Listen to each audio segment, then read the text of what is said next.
In this video, I'm going to show you how to place the Serpentine belt on this GMC Sierra with the 5.3 liter engine. Let's get started.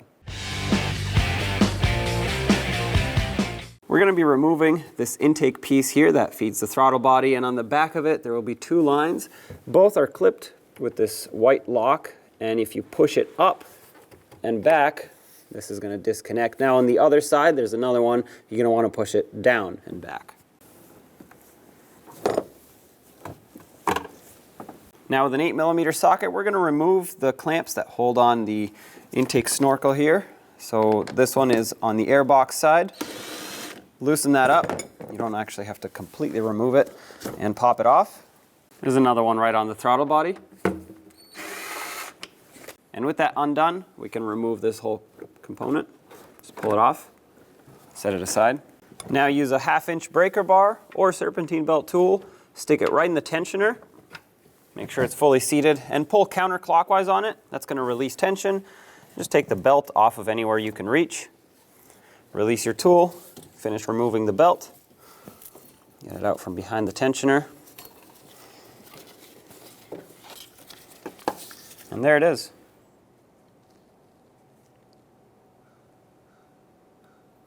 Now take your new belt and line it up with the water pump.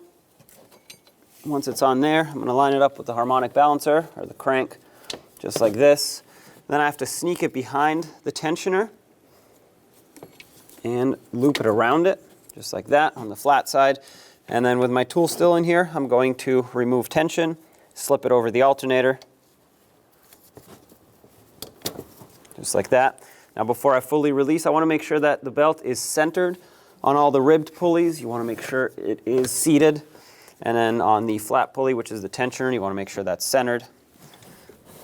Take your tool out, and that's installed. Let's put the rest of it back together. Let's bring the intake piece back in. Now when you bring it in, make sure that these coolant hoses go over the snorkel, not underneath it. And line it up with the throttle body. Make sure it's fully seated.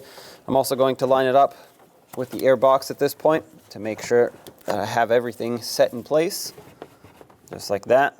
I'm going to tighten up the clamps, and when you tighten these up, you want to make sure that you don't over tighten them. They can strip out easily. So when they bottom out and get snug, you can stop.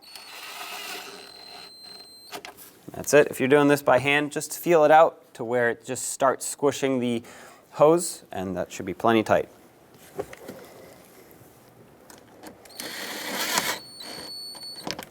It's perfect. And don't forget about the two breather lines on the back, one on each side. You want to make sure they click in. If they don't click, that means they're not locked into position. There we go. Pull on them to make sure, and there you have it. Job is done. When only the best will do, demand TRQ. The only company that lets you view before you do. TRQ is committed to offering the highest quality aftermarket auto parts that are engineered for peace of mind. Thanks for using and viewing with TRQ.